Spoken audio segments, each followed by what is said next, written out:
പ്രേമലു ഭാവന സ്റ്റുഡിയോസിന്റെ ബാനറിൽ ഫഹദ് ഫാസിൽ, ദിലീഷ് പോത്തൻ, ശ്യാം പുഷ്കർ എന്നിവരൊക്കെ ചേർന്ന് നിർമ്മിച്ച സിനിമയാണ് പ്രേമലു എന്ന സിനിമ. ഗിരീഷ് ഏടിയാണ് ഈ സിനിമ സംവിധാനം ചെയ്തിട്ടുള്ളത്.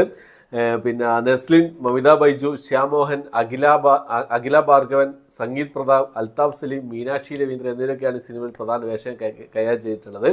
നമ്മുടെ മാത്യു തോമസ് ഈ സിനിമയിൽ മറ്റൊരു കഥാപാത്രം ഒരു ചെറിയ റോളിൽ വന്നു പോകുന്നുണ്ട്. നെസ്ലിൻ്റെ സിനിമയാണെങ്കിൽ മാത്യൂസ് വേണമല്ലോ അല്ലേ, അതുപോലെയാണ്. ചെറിയ 2-3 സീനേ ഉള്ളൂ, വലിയ പ്രധാനപ്പെട്ട റോളൊന്നുമല്ല. എന്നാലും ഈ സിനിമയുടെ സ്റ്റോറി എന്താണെന്ന് നോക്കാം നമുക്ക്. ഒന്നുമില്ല, പ്രത്യേകിച്ച് പറയാൻ മാത്രമുള്ള സംഭവം ഒന്നുമില്ല. ഒരു fun entertainment movie.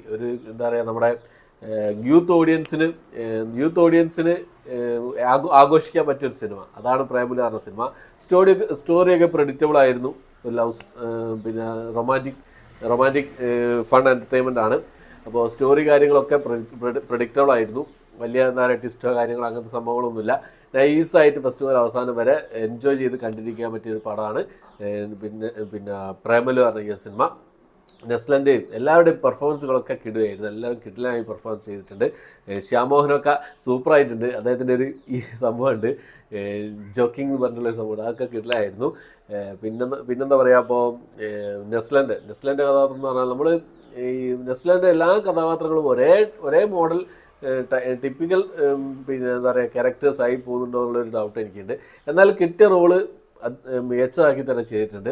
Emotional രംഗങ്ങളായിക്കോട്ടെ, comedy രംഗങ്ങളായിക്കോട്ടെ, romantic സീനുകളായിക്കോട്ടെ, എല്ലാം നെസ്ലൻ്റെ കയ്യിൽ എന്താ പറയുക ഭദ്രം തന്നെ പറയാം. ആ രീതിയിലാണ് ചെയ്ത് വെച്ചിട്ടുള്ളത്. എല്ലാവരും നല്ല മമിത ബൈജുവൊക്കെ എല്ലാവരും പെർഫോമൻസ് ആരും മോശമാക്കിയ എല്ലാവരും നല്ല രീതിയിൽ തന്നെ കൈകാര്യം ചെയ്തിട്ടുണ്ട്. പിന്നെ ഒരു സ്പൂഫ് സീനുകളൊക്കെ ഒരുപാട് സിനിമകളുണ്ട്, അതൊക്കെ പൊളിച്ചിട്ടുണ്ട് തന്നെ പറയാം. പിന്നെ സ്റ്റോറി പ്രെഡിക്റ്റബിൾ ആണെന്ന് പറഞ്ഞല്ലോ ഞാൻ.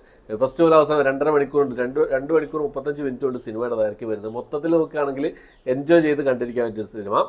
പെർഫോമൻസ് ചെയ്യേണ്ടായിക്കോട്ടെ. ഈ ഹൈദരാബാദിലാണ് കഥ നടക്കുന്നത്, അതുകൊണ്ട് തന്നെ ഒരു ഫ്രഷ് ഫീൽ തോന്നുന്നുണ്ട്.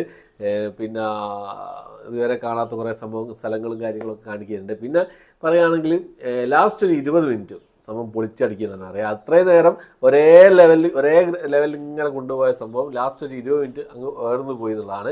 അത് തന്നെയാണ് സിനിമയുടെ ഒരു പോസിറ്റീവ് എന്ന് പറയുന്നത്. എന്ന് വെച്ചാൽ ക്ലൈമാക്സിലേക്ക് എത്തുന്ന സമയത്ത് നമ്മളെ കുറച്ചുകൂടി കൂടുതൽ എൻജോയ് ചെയ്യാൻ സാധിച്ചിട്ടുണ്ടെങ്കിൽ ആ സിനിമയുടെ ഒരു വിജയം തന്നെയാണ്. എന്തായാലും യൂത്ത് ഓഡിയൻസിനായിരിക്കും ഈ ഒരു സിനിമ ഏറ്റവും കൂടുതൽ ഇഷ്ടപ്പെടുക. കണ്ടു നോക്കാവുന്ന ഒരു സിനിമയാണ്. തിയേറ്ററിൽ പോയി എൻജോയ് ചെയ്ത് കാണാൻ പറ്റിയൊരു സിനിമയാണ് പ്രേമലു പറഞ്ഞ സിനിമ. യൂത്ത് ഓഡിയൻസ് ഏറ്റെടുക്കുന്നുള്ള ഷുവറാണ്. കാരണം വെച്ചാൽ നെസ്ലൻ്റെ പടങ്ങൾ ഫസ്റ്റ് നല്ലൊരു റിവ്യൂസ് കാര്യങ്ങളൊക്കെ വന്നു കഴിഞ്ഞാൽ കയറിക്കൊളുത്തുന്നുള്ള ഉറപ്പാണ്. ഇതിനു മുമ്പുള്ള സിനിമകളൊക്കെ നിങ്ങൾക്ക് അറിയാവുന്നതാണ്. ഗിരീഷ് ഏടി, നമ്മുടെ തണ്ണീർമത്തൻ ദിനങ്ങൾ, പിന്നെ അതുപോലെ തന്നെ സൂപ്പർ ശരണ്യ, ഈ ഒരു കൂട്ടുകെട്ട് വീണ്ടും ഒന്നിക്കുകയാണ്. അപ്പോൾ ഒരു വിജയത്തിൽ കുറച്ചൊന്നും, ഒരു ഹിറ്റിൽ കുറഞ്ഞൊന്നും നമ്മൾ പ്രതീക്ഷിക്കില്ല.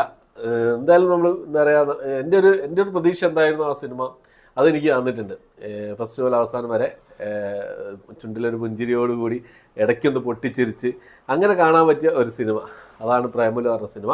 എന്തായാലും കണ്ടു നോക്കുക, തിയേറ്ററിൽ പോയി തന്നെ കണ്ട് എക്സ്പീരിയൻസ് ചെയ്ത് നോക്കുക. നല്ലൊരു വിജയമാവട്ടെ ഈ ഒരു സിനിമ എന്നുള്ളതാണ്. എനിക്കിഷ്ടപ്പെട്ടു.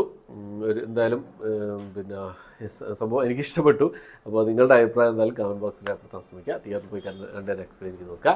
ഓക്കെ, അപ്പോൾ ഇത്രയാണ് ഇന്നത്തെ വീഡിയോ. എൻ്റെ വീഡിയോ ഇഷ്ടപ്പെട്ടായിരിക്കും. ഇഷ്ടപ്പെട്ടെങ്കിൽ ലൈക്ക് ചെയ്യാൻ, ഷെയർ ചെയ്യാൻ, സബ്സ്ക്രൈബ് ചെയ്യാൻ മറക്കാതിരിക്കുക. പുതിയൊരു വീഡിയോ ആയിട്ട് വരുന്നതായിരിക്കും. ബൈ.